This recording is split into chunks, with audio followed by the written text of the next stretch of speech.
In a hadith from our sixth Imam, if you are going to make a window or a skylight in your home, and you're doing that because you want to get fresh air or because you want sunlight to enter into the home, back in that era, a window would not always have glass. It would be a hole in the wall or a hole in the roof that would allow light and would allow air to come in as well. The Imam says that your goal may be for that light. Your goal may be for the air to circulate better. But add in the niyyah that you want to be able to hear the adhan of your local masjid better, because that makes your material goal into a religious and a spiritual goal. And that's not just a psychological exercise. You're not fooling Allah or fooling yourself. By consciously making that decision to think of the devotional aspects of everything that we are doing, we are incrementally improving our actions. We're moving in a direction where that religious motivation, that devotional motivation, becomes front and center within our life. And it also means that we are gradually and incrementally removing certain intentions and certain actions that are not appropriate for a believer. Because there are certain decisions where even if you struggle and you try, you can't find an aspect of it that you would do for religious motivations. So if that is my habit, then those types of decisions, those types of entertainment, those types of habits, they move to the periphery and inshallah they are eliminated from my life. So let us make that intention. Whatever the number of factors that may have brought us here. Some our own decision, some may be the influence or the decisions of others, some may be habit and things that we did not think about very much. We are here to dedicate ourselves to those values and those teachings that are more important to us than our own life, and of course, more important to us than anything that we may have within our life. Our enjoyment, our money, our time, our possessions. We are here to learn, and we are here to commit to practice the teachings of our religion.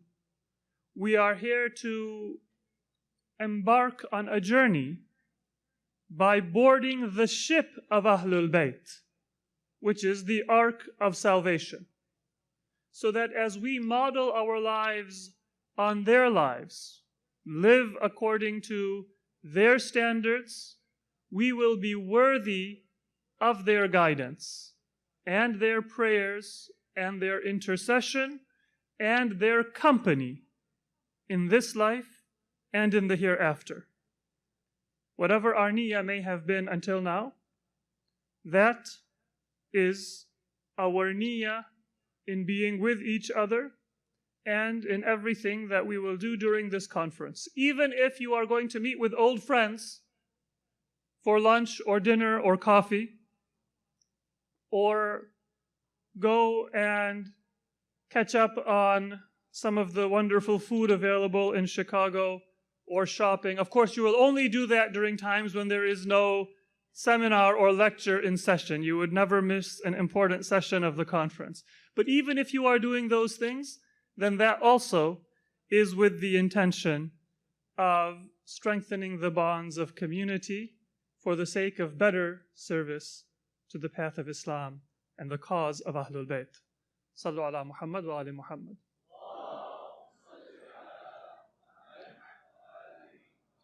So now let us move into the heart of our discussion. The role of Ahlul Bayt as the archetypal Islamic family, the personification of the values and the teachings of Islam. The first step, I think, for many of us, especially those of us who are perhaps younger and who are socially and politically aware, is that it is sometimes difficult for us to give importance to our mundane concerns, to our day-to-day concerns, when we see so much evil that is taking place around the world.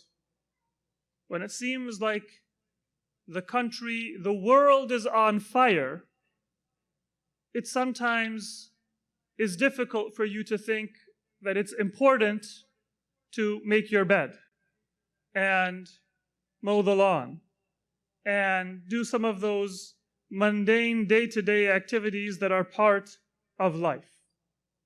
And for some people, family may also get short shrift.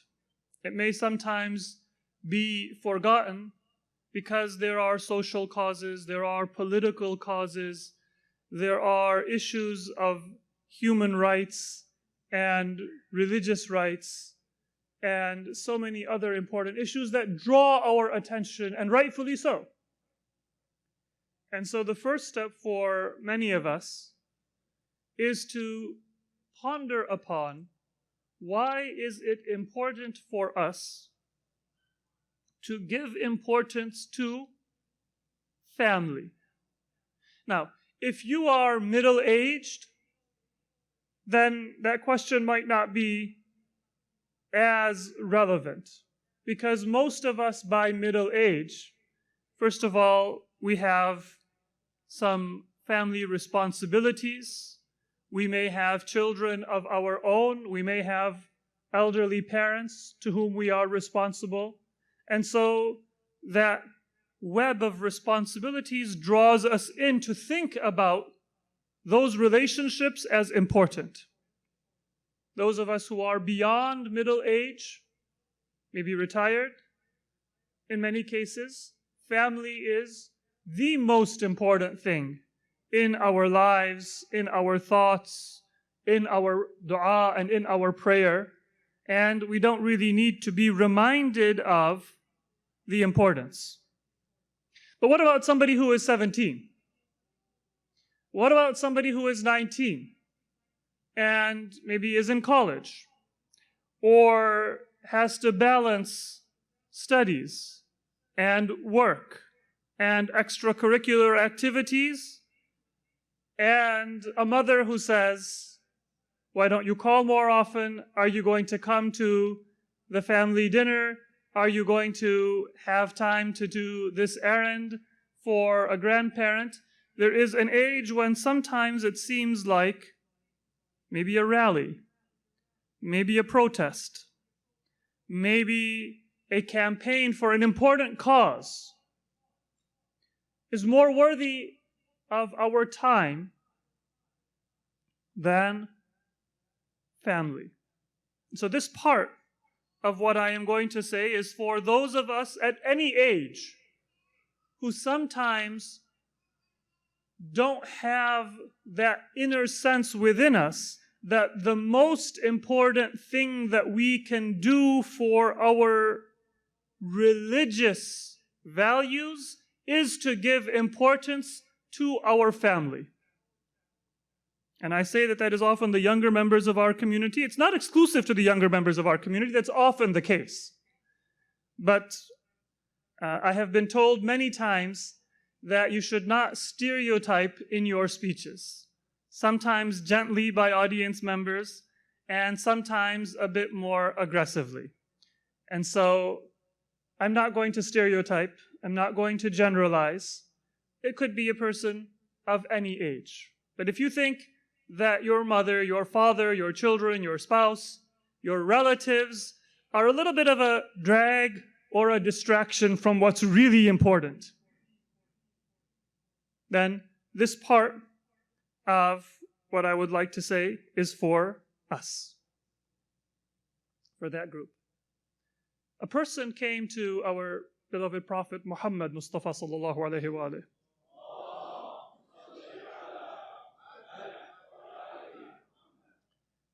and said that I have heard your exhortations for jihad fi sabilillah.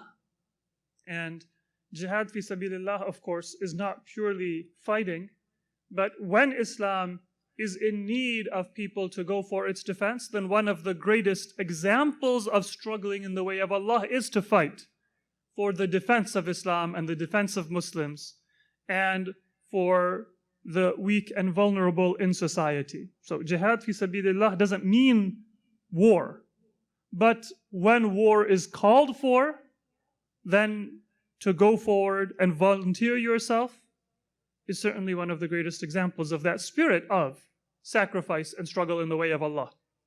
And I have read the verses of the Quran that call people towards jihad.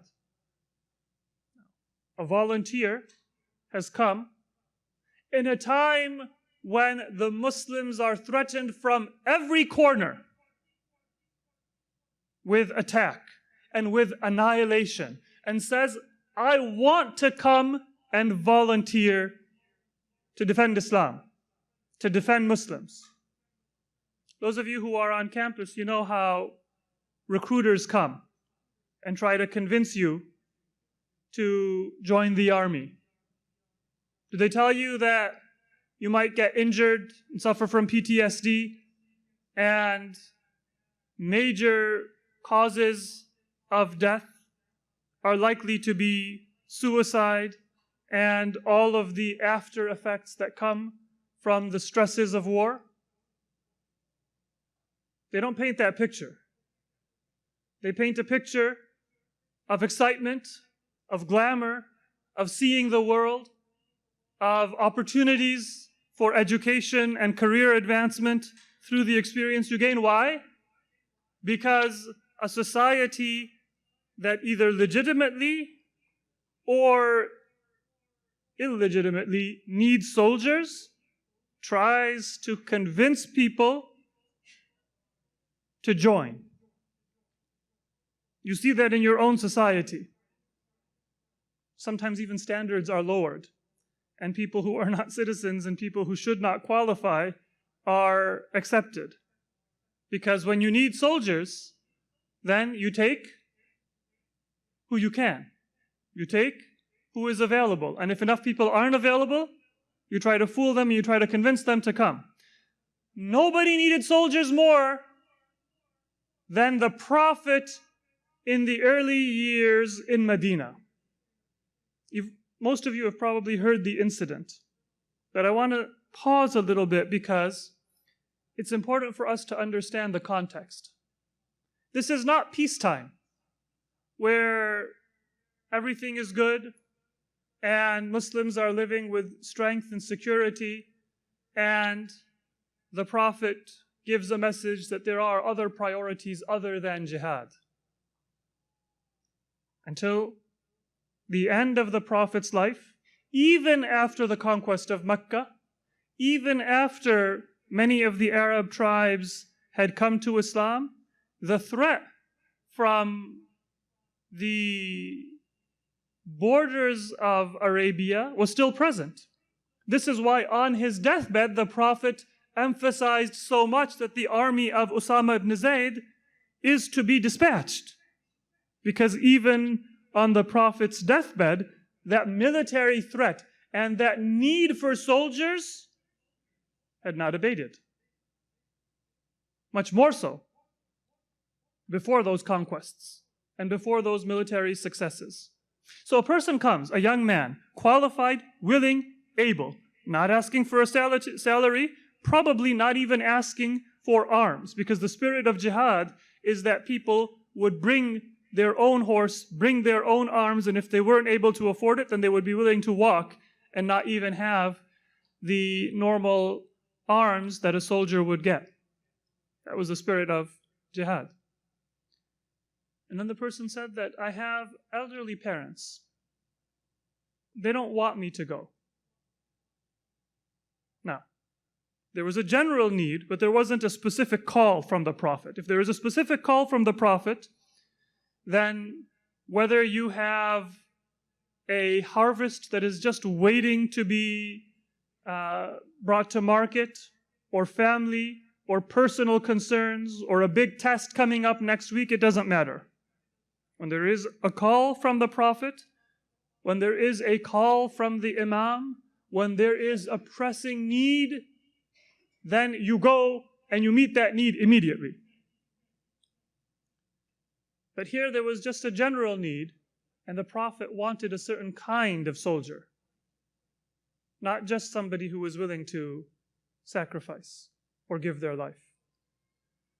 The Prophet says, go back to your parents, because for them to have uns with you a single night, meaning for them to feel happy in your company for a single night, is better than whatever jihad you can do and even giving your life in the way of Allah.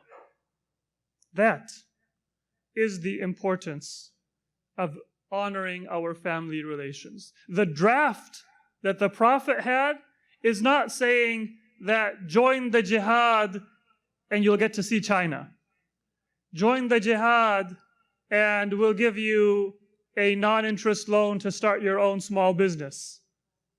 Join the jihad and you will be exempt from zakat and khums for 5 years. Even some of our non-military people would probably be tempted at an offer like that. But the Prophet said, go, spend time with your elderly mother and father. Stay awake with them one night so they can have uns with you. That is better for you than whatever reward you were thinking of achieving with your sacrifice of your life, of your health, of the most precious gift that God has given you in His path. And for anyone who says, as a side note, that Islam towards its end days or towards the time when the Prophet achieved political and military power in Medina became more militaristic,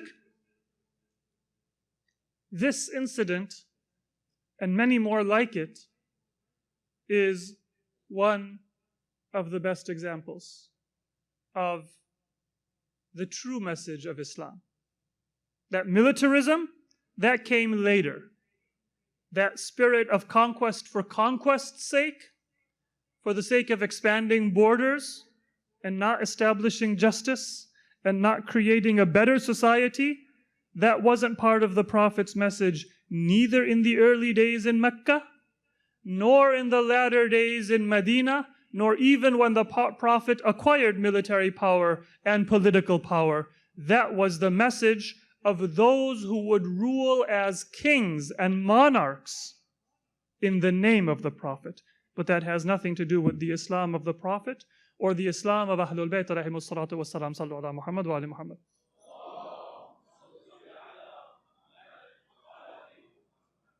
So let us remember that one incident. If you have that same spirit of jihad fi sabilillah that young man had, as a young man or a young woman, or as I said, a person of any age, and you want to devote yourself to making the world a better place,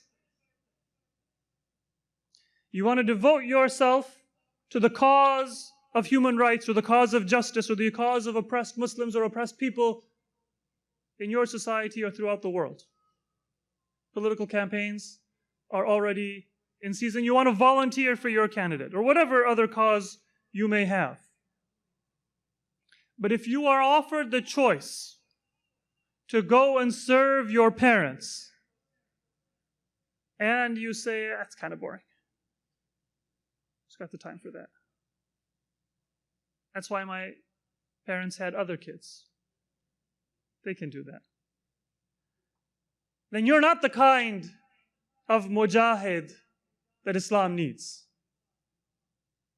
Then I am not the kind of servant, the kind of sacrificer, the kind of worker for Islam that the Prophet is seeking. My youth has a lot. Not my youth is long gone, it's a distant memory. But your youth, for those of you who are young, has a great deal of value. And the greatest thing that you can do with it is to make yourself that kind of wise and profound person who sees value, not just in the causes to which you can devote yourself, and that is important. I don't want to detract from the importance of that. But also in those things that sometimes do not get enough emphasis and enough importance in our lives at that stage of our life. And it is from that recognition that any other good that we can do is able to extent. If some of you have read the biographies of the Prophet, then you might be familiar with a scene that took place in Hijjatul Wada, and it took place at other times in the Prophet's life as well, where the Prophet was doing wudu, and some drops of water fell from the Prophet's hand and the Prophet's limbs as he was doing wudu. You're all familiar with the incident that is narrated, the image that is painted. And as those droplets of water fell, the companions rushed forward and tried to grab the drops of water and rubbed it on their faces and on their bodies for barakah and blessings because of their love for the Prophet and their admiration for the Prophet. And sometimes there are members of the Muslim community who turn towards the followers of Ahlul Bayt and they say, who are you to evaluate the character of the companions of the Prophet? Who are you to delve into the history and try to find out who stayed loyal to the Prophet and who didn't? When the Prophet's companions were those people who would grasp at even the water that the Prophet left from wudu. They're all wonderful people. The question, though, is, and this is not to detract from the companions, and it is not to detract from the barakah of anything associated with the Prophet. Forget the Prophet's own hair or the Prophet's own clothes or the Prophet's water drops that fall from his body when he does wudu. If I write the name Muhammad on a piece of paper, then it is my belief that that acquires a sanctity and a blessing simply by that association. And air where the name Muhammad is mentioned acquires a blessing by that association with the Prophet. There is no doubt in my mind about that power of the name of the Prophet in all of creation. Sallu ala Muhammad wa ali Muhammad.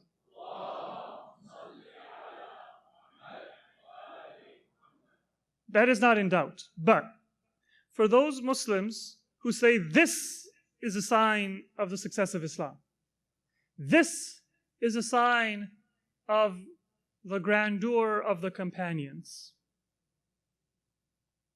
If you take a celebrity, a singer, and you ask people that this is a towel that this celebrity used during a concert or during a game, and it hasn't been washed since that time, and you ask people to bid on it, how much do you think that filthy, unclean artifact will go for? The fact that people can get carried away is not a sign that they are profound, or that they are right, or that they are just and adil. that is not a sign of how deeply the teachings of Islam had penetrated into the hearts and into the minds and the intellects of the companions.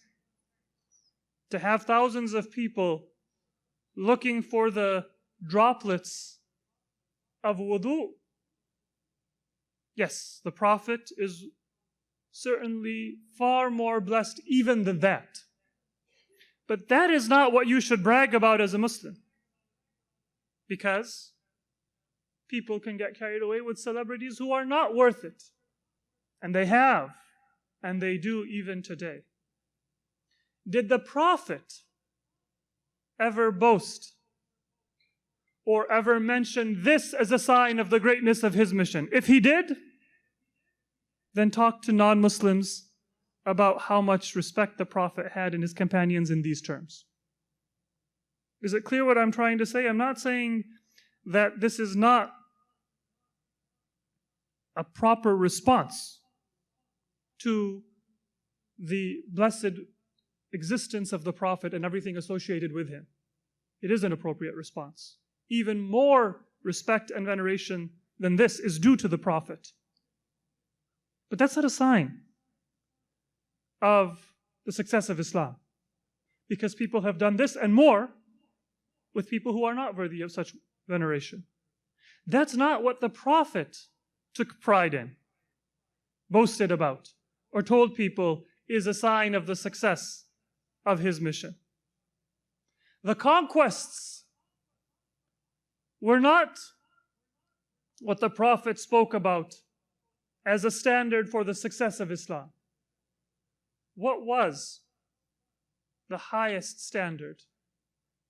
For the Prophet himself, when he spoke about the importance and the success of his mission,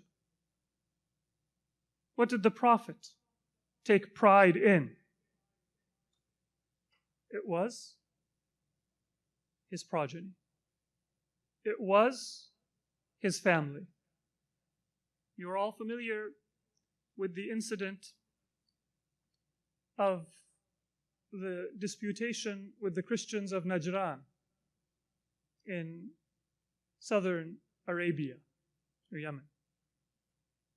They came to the Prophet hearing about his message, but not quite convinced that they should follow. So they came to Medina with a delegation. They disputed with the Prophet. The Christians of Najran were probably the most civilized, educated, and literate Muslims, or literate delegation that had come to the Prophet until that time. The 9th year of Hijrah is known as the Year of Delegations, Sanatul Wufud. Because after the conquest of Mecca and the acceptance of Islam by Quraysh, or the submission to Islam of Quraysh, and Ta'if, and major tribes, Quraysh, Thaqif, Hawazin, all of the other tribes in the vicinity of Medina and in the Arabian Peninsula sent delegations, and many of them accepted Islam. Tribes of southern Arabia were also in discussion with the Prophet. Some of them had entered into Islam. The same thing in Najd, in the north and in the east of the Arabian Peninsula. That was the Year of Delegations. According to most narrations, the Christians of Najran came at the end of that Year of Delegations in Dhul Hijjah of that 9th year of the Prophet's mission. Although there is a little bit of discussion about exactly when or in what year the event of Mubahala took place, that doesn't concern us. But until that time, probably out of all of those tens of delegations that came, the Christians of Najran were the ones that had the longest and the most civilized history of theology, of education, of literacy, of empire. This was not an illiterate, nomadic chieftain coming as the head of a clan of 100 people and 200 camels to talk to the Prophet about whether he was going to follow the Prophet with a little bit of a conception of theology and a little bit of a conception of politics and trade. This was a proper, educated, religiously literate delegation. When the discussion came to an end, meaning it reached a dead end, when you've said your piece, then you don't need to continue to engage. A lot of us, when we are discussing important issues, heartfelt issues with somebody that we disagree with, it might be a Muslim from a different school of thought, it might be a non-Muslim, it might be somebody with whom we have a political disagreement, whatever the case might be. We sometimes get so invested in the discussion that we feel like we have to have the last word. Ever seen little children playing a game of Got You Last? Slap the other child and say, I got you last. And then the other kid will make every effort. Maybe some of you who are older, you enjoy playing that game as well, I don't know. I said I'm not going to stereotype. So sometimes our discussions, they turn into that childish game, got you last. I had the last word. The Prophet was not out of arguments with the Christians of Najran. It's not as if the discussion came to a point where the Prophet said, all right, I got nothing. Anybody else want to take a stab at it? But when you've said what you need to say, and you have made the argument that needs to be made, then you don't just continue to talk to defeat the other person. It might become counterproductive. You move to another stage of argumentation. What is that other stage of argumentation? It wasn't military power. Once again, we see another incident towards the end of the Prophet's life and the end of his mission. What is that second stage? فَمَنْ حَاجَّكَ فِيهِ مِنْ بَعْدِ مَا جَاءَكَ مِنَ الْعِلْمِ. Is it, all right, bring your armor and tell those Christians of Najran that you are going to militarily defeat them? فَقُلْ تَعَالَوْا نَدْعُ أَبْنَاءَنَا وَأَبْنَاءَكُمْ وَنِسَاءَنَا وَنِسَاءَكُمْ وَأَنفُسَنَا وَأَنفُسَكُمْ ثُمَّ نَبْتَهِلْ فَنَجْعَلْ لَعْنَةَ اللَّهِ عَلَى الْكَاذِبِينَ. The second stage, with that civilized, educated, literate group of people who actually understand an argument, the Prophet said, all right, if you're not going to be able to be convinced intellectually, if you are not going to be able to be convinced by argument, then I'm not going to continue that argument just for argument's sake and to prove that I can make you speechless. I will bring my family. You bring yourselves, your men, your children, your women, and then we will turn to the judgment of Allah. We call that the incident of Mubahala. But the Mubahala never took place, did it? There was never an imprecation. Why? Because that audience was literate, religiously literate. They knew that it is only a true prophet who, when he wants to summarize 23 years of struggle and sacrifice and wants to show people the essence of his religion at a level that even intellectual argumentation and disputation is not able to do. That prophet doesn't bring the wealth, the soldiers, the companions, the sign of power and influence that you and I might think of. What does the prophet bring? He brings his daughter, and he brings his 2 young grandsons, both under the age of 10. And then, and this is for those who do not believe in the wilayah of Ahlul Bayt, an unanswered and an unanswerable question: in what category did Imam Ali come? Because he wasn't a son for the Prophet, although some Mufassirin, they've tried to squeeze Imam Ali into that category and say, well, maybe he was one of the abna'akum. But I challenge anybody who makes that claim. Find one incident in history where the Prophet, who did raise Imam Ali, and who was the father-in-law of Imam Ali, and therefore, by the age difference, by the personal history, and by the marital relationship, is justified in saying Imam Ali is my son. Never called Imam Ali a son.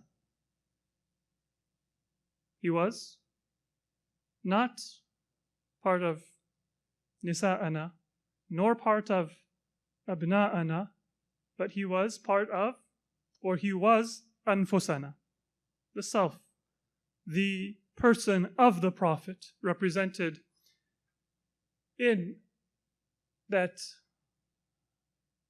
showing of the essence of Islam. That is what you introduce Islam by. Not the soldiers, not the conquests, not the hundreds or thousands of companions gathering around the Prophet, who thought of the Prophet in terms that were according to their priorities and according to their intellect, but that did not approach the true greatness of the Prophet or his message. That is a fundamental point.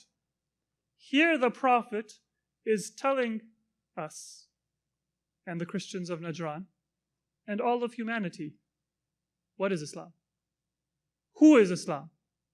What is his pride as a messenger? What has he struggled and sacrificed in order to give to humanity?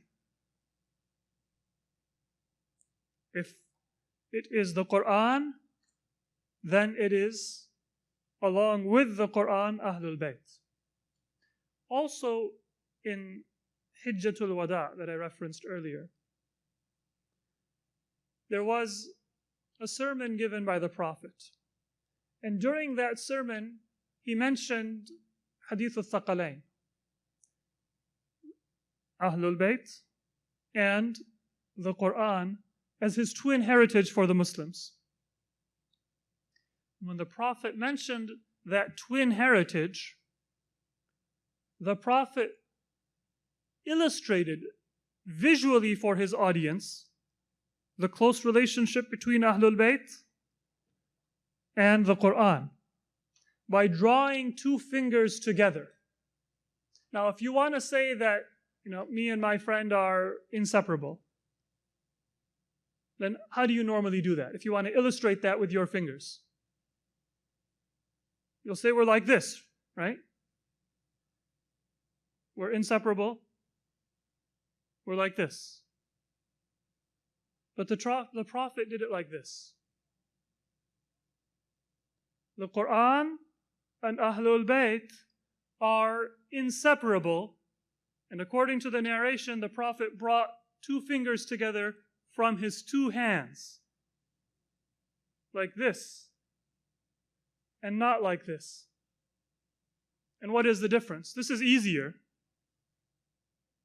but one finger is longer than the other.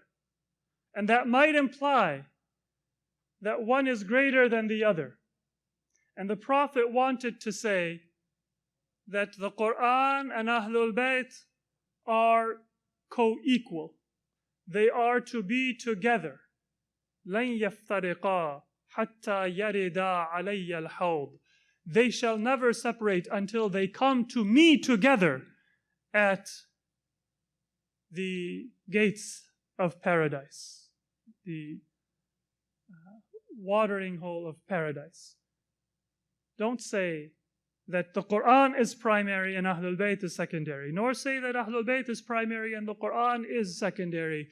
The Quran is Ahlul Bayt in words, and Ahlul Bayt are the Quran in life and in action. They are equal. So these are some of the illustrations that we have of the importance and the role of Ahlul Bayt in the eyes of the Prophet. Now, I want to make a few points before I conclude, because we have spoken about two things. I said in the beginning, sometimes we may think when the world is on fire and fascism seems to be on the rise throughout the world. 200 million Muslims in India are threatened with becoming second-class citizens or even becoming stateless. Much of the Middle East is on fire. The war in Yemen continues, and the greatest tragedy of humanity in our time is silently killing an entire society and an entire country. And we're here talking about family. We started from there. And the importance of family, our parents, our relatives. We spoke about the Prophet's emphasis on Ahlul Bayt.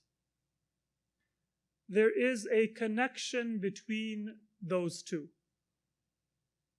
Because in Surah Al-Ra'd, when Allah says, إِنَّمَا يَتَذَكَّرُ أُولُو الْأَلْبَابِ, it is only those people who are possessed of wisdom and reasoning who will be able to understand God's message. Then Allah defines ulul albab. Who are the people who have that wisdom? And one of those attributes that is mentioned is وَالَّذِينَ يَصِلُونَ مَا أَمَرَ اللَّهُ بِهِ أَن يُوصَلْ. Those who connect those things that Allah has demanded, has commanded that we connect. وَيَخْشَوْنَ رَبَّهُمْ وَيَخَافُونَ سُوءَ الْحِسَابِ. What does that mean, to connect those things that Allah has commanded us to connect? Well, in the first place, it is Silatul Rahim. Silatul Rahim literally means to keep a connection with your relatives. And the opposite is Qati'atul Rahim, to disconnect yourself and isolate yourself from your family, from your relatives. That is one of the signs of wisdom. And then Ahlul Bayt have told us in a hadith that when it comes to the explanation of this verse, yes, it refers to your family, to your relatives, to your parents. But who is your father before your own biological father? Who is your mother before your own biological mother? Who are your family before your own blood relatives? It is Ahlul Bayt, alayhimus salatu wassalam. The relatives of the Prophet are more important to us than our own biological and blood relatives. And so that is the connection. We honor our family by honoring and prioritizing our ties to the family of the Prophet. There is a loyalty that comes with being related to somebody. And sometimes that loyalty is above what we can consciously bring about with our intellect and our power of reasoning, because it comes from the deepest recesses of our heart. And sometimes that loyalty can be undisciplined and even counterproductive. There are many families, out of their love and out of their loyalty, cover up the mistakes of their loved ones until they reach a point where they are even enabling bad behavior. Does that come from an evil place? is that mother who is in denial about a child that has a need for professional treatment, motivated by a desire to undermine the child. It comes from the deepest recesses of the soul. It is from a place of love. But because it is so deep, it can be undisciplined. And because it is undisciplined, it can be counterproductive. Not always. Sometimes when it feels like your mother is smothering you, that's good for you. But sometimes it can be counterproductive. And once again, not to stereotype, it doesn't have to be a parent, mother or a father. It might be a spouse. It might be another relative. It might be a loved one. That deep love needs to have a standard by which it can be disciplined and it can be governed. But that standard cannot be self-interest, because that destroys the very essence of what the relationship of a family member is. That standard cannot be the intellect, because the beauty and the power of the love that you find for your children and for your family members and your loved ones is that it is deeper than what your limited experience and your limited mind can understand through the power of reasoning.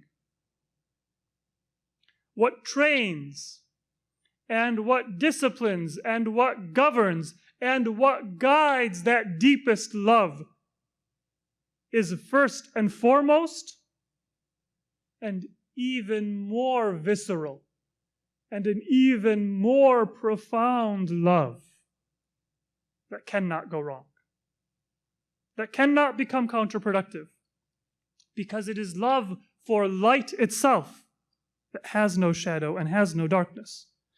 It is love for guidance and illumination itself that by its very existence removes the curtains of misguidance and ignorance. That is why the most powerful disciplining and governing aspect of your life for your family relations is not to reduce your ties to a calculation of your self-interest, not to reduce and cheapen your relationship to something that you can intellectually understand, but to put your relationships, your own family ties, in the context of your relationship to Ahlul Bayt alayhimus salatu wassalam, to govern that love that might go wrong in certain cases, because the object of that love is not ma'asum, and I am not ma'asum. By a love and a connection to that which is ma'asum and protected from all evil and all ignorance. Are we all still together? If you're with me, sallu ala Muhammad wa ali Muhammad.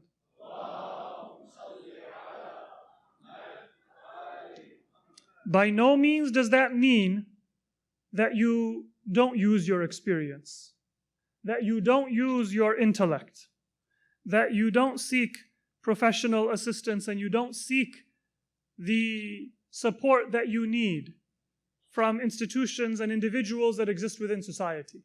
What it means is that most importantly, you think of your relationship with your own family and your loved ones in terms of and in light of your relationship to Ahlul Bayt.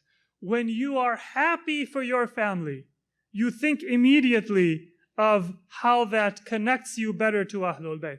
When you are grieved because of a tragedy that strikes your family or you personally, you immediately put that in light of the tragedy of Ahlul Bayt.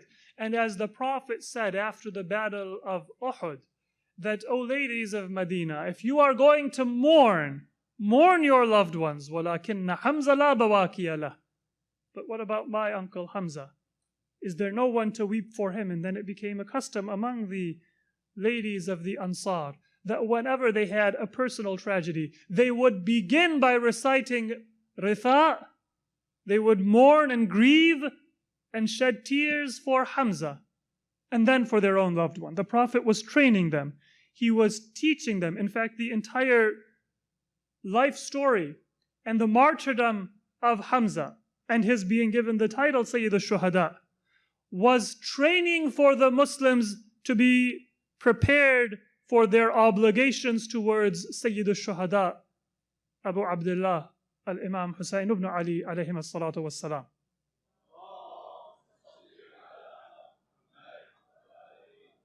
That was preparation for Muslims to begin to put the family of the Prophet first, in happiness and in sadness, in celebration and in grief, in their thought and in their prayer.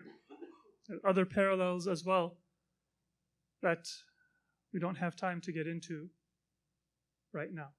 So the connection between the family of the Prophet and our own family relationships is that we see the value of our relationships in light of our connection to Ahlul Bayt of the Prophet.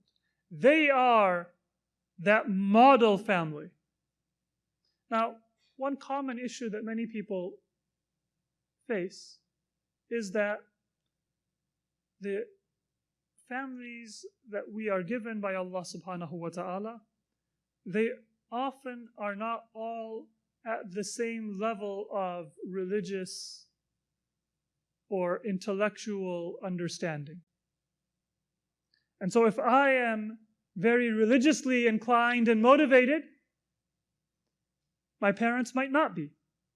My cousins might not be. My siblings might not be.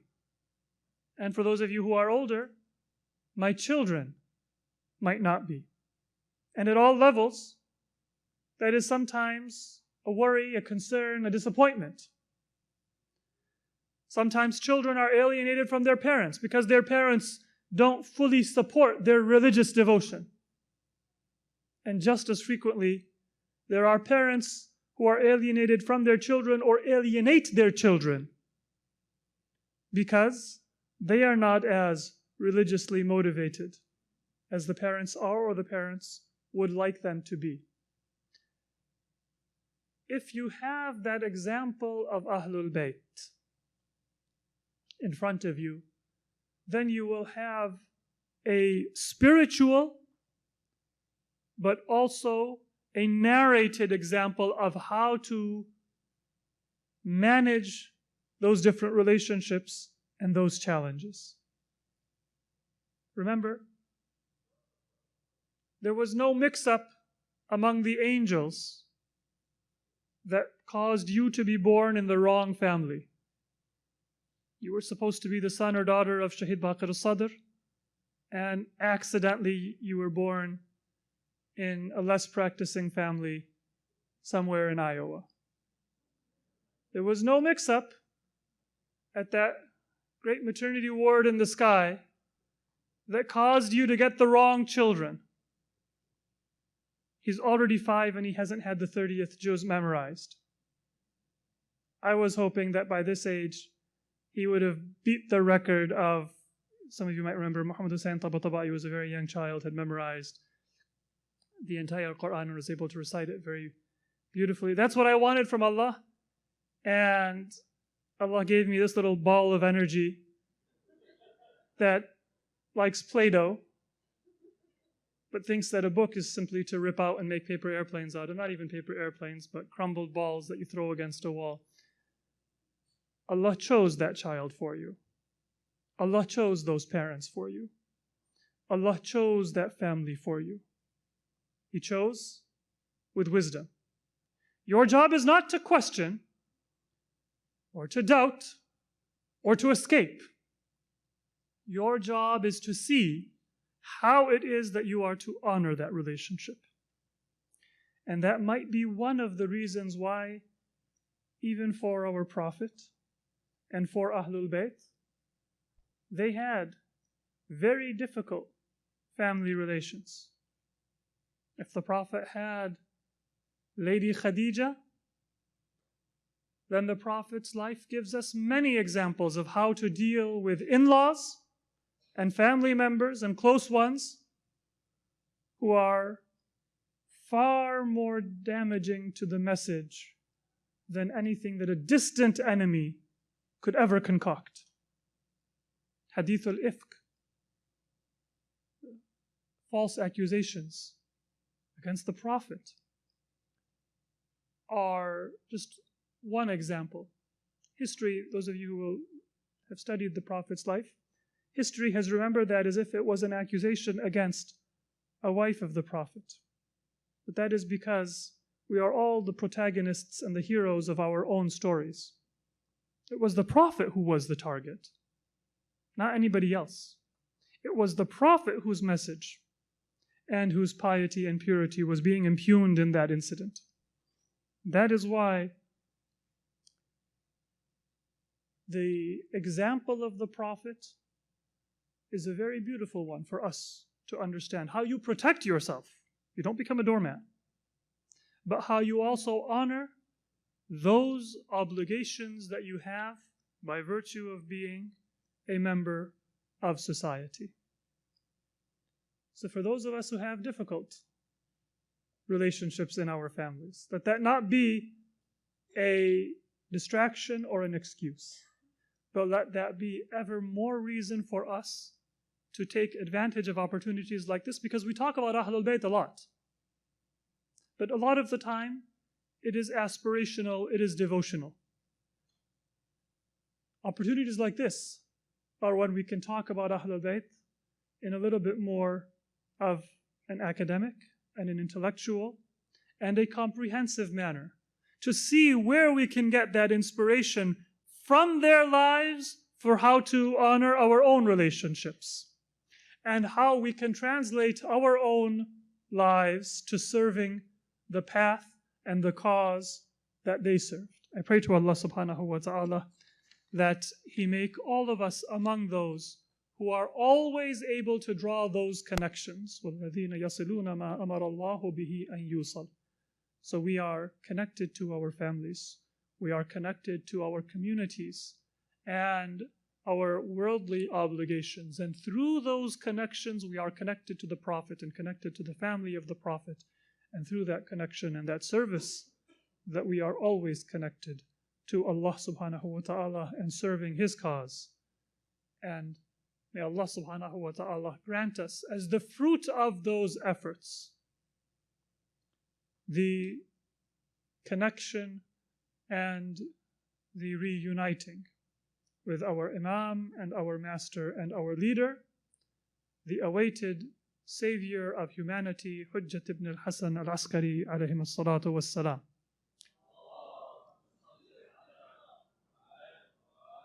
Assalamu alaikum. Alaykum salam. How would you define family? Is it simply just the parents, the children, the spouse, and the siblings? Or is it expanded to include uncles, aunts, and cousins? Very good question. How would we define family?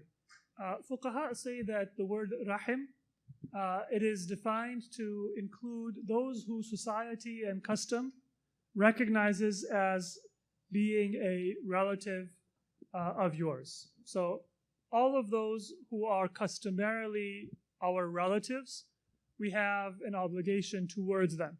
That obligation does change based on the degree of closeness. So for example, if I have, say, a distant cousin, and they're getting married, it doesn't mean that I have to take time off work, go and attend the wedding. But it does mean that perhaps I am obligated to send them a word of congratulations, perhaps send them a card or a gift. I have to keep the connection alive.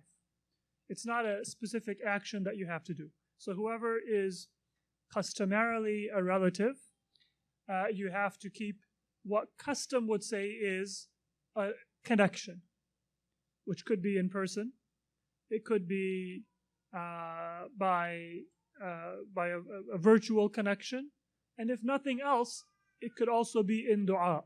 So if I don't have access or I don't necessarily know all of my relatives, then part of Sila is for me to do dua and to pray for them. Pray for your ancestors, grandparents and their parents, even those that you've never met as well. That's all part of Silatul Rahim. So that minimum is required. There are some disputes about the details. So for example, does a spouse count as a rahim? Right? Because technically rahim, it comes from the word womb, which means somebody who is related by blood. And that doesn't apply to a spouse. You're related by marriage, not by a biological relationship by virtue of the marriage. And that has certain discussions in fiqh. For example, if you give a gift to a relative, then that gift is irrevocable. So does that count for a spouse or not? Most fuqaha say it does not.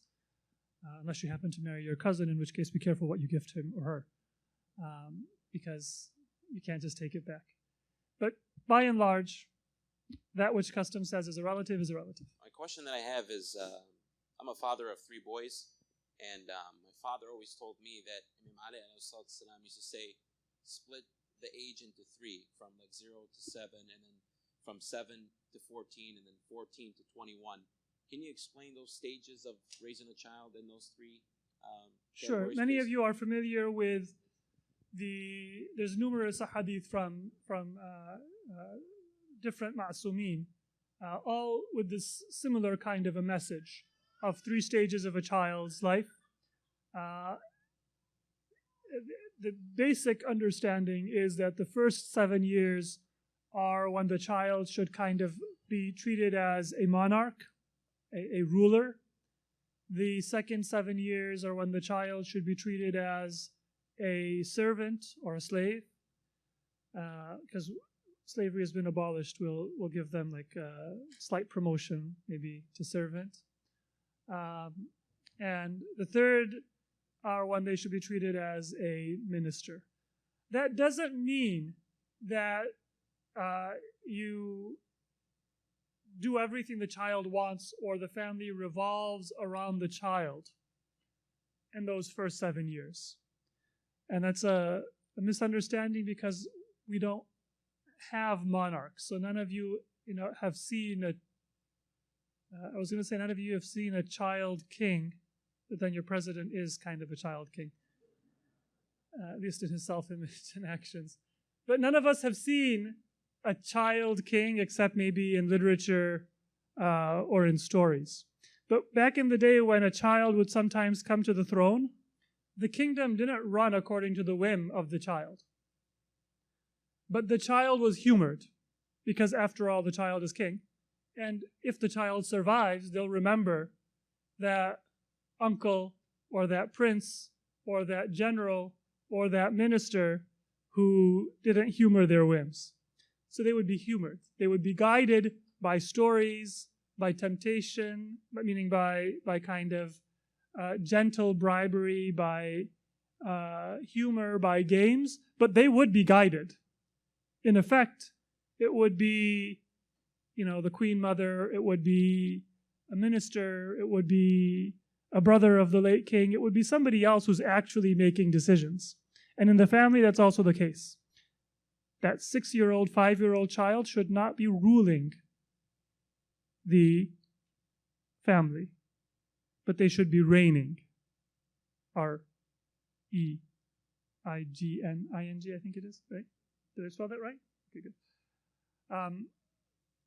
The reign means that you are humoring them, right? You are giving them the dignity that their small size and their beginning developmental stages don't naturally give them. So you're giving them confidence, you're giving them dignity, you're training them to be an adult gently and at the margins. That's the first 7 stages, first 7 years.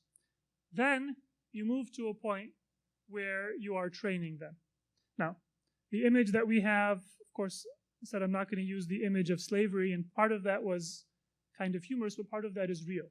Because in a real way, the ideal in Islam, when it recognizes that slavery is unavoidable in a pre-modern society without a concept of international law, the goal was to bring that slave to independence.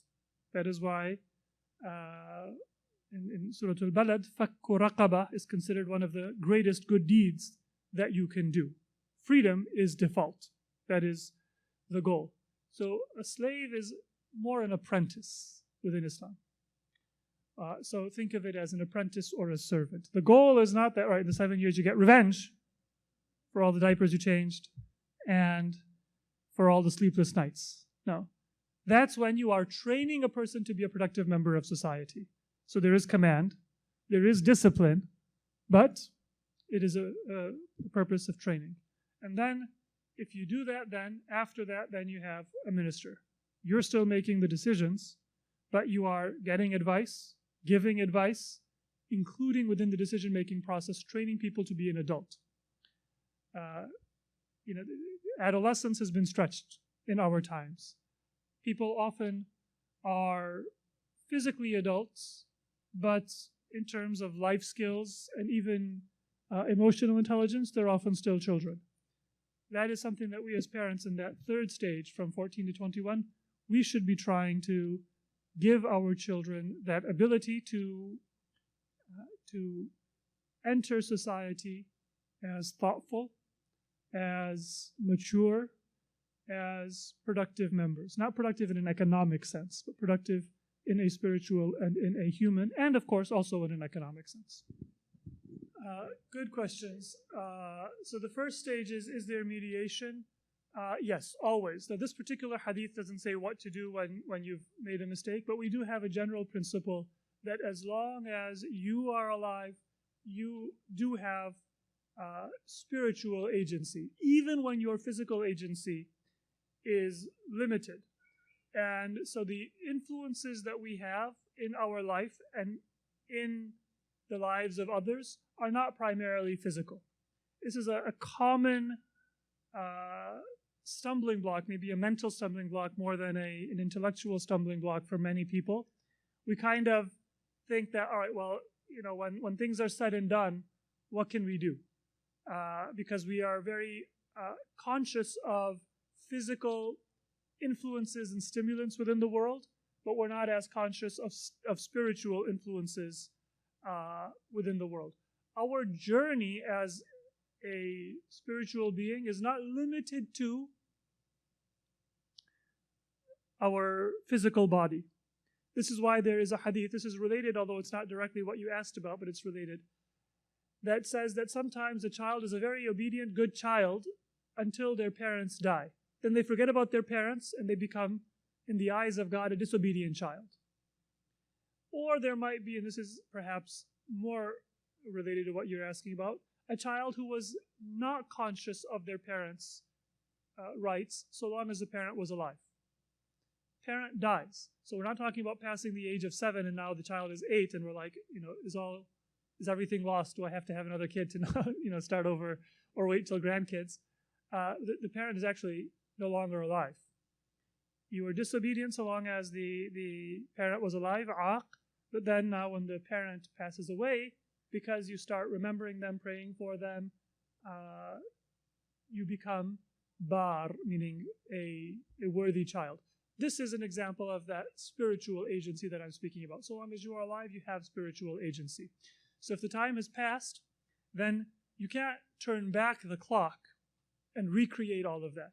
But these ahadith are not speaking only of some kind of spiritual effect that God is going to have on the children. Those ahadith are speaking about the needs psychologically, emotionally, and spiritually of a child. If I see that I did not give them enough confidence as a child, so now when they're in this next stage, I may adjust that apprenticeship to also give that child some confidence, right? I don't know if those of you who have more than one child, the first child is always just an experimental case anyway, right?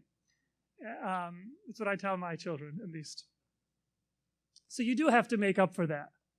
And so if the child, for example, if you were very strict, and the child is 8 and they have a little bit of a stutter and a lack of confidence because they feel like everything is going to be judged, then they're an apprentice now, but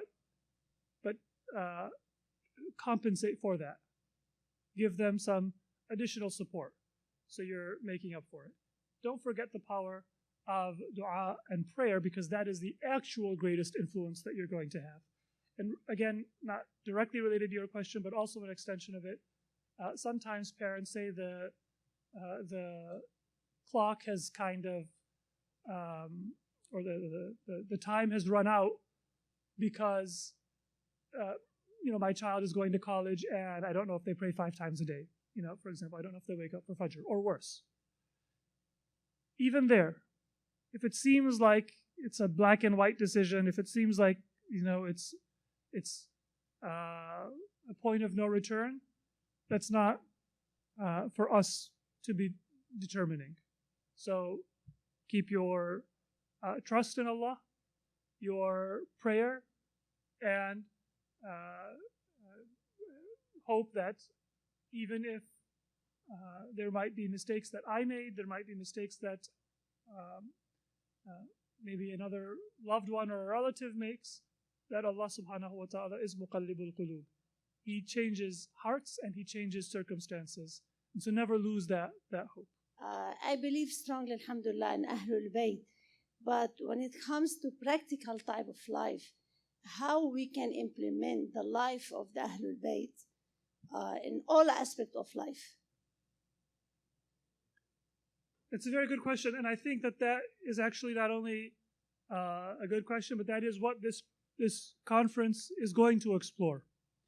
The biggest thing that you get from Ahlul Bayt is a sense of what is possible. So for many of us, we live our lives, we didn't even know that something is spiritually possible. Imagine a person, for example, who has never seen the internet. And, they think the only way you can find out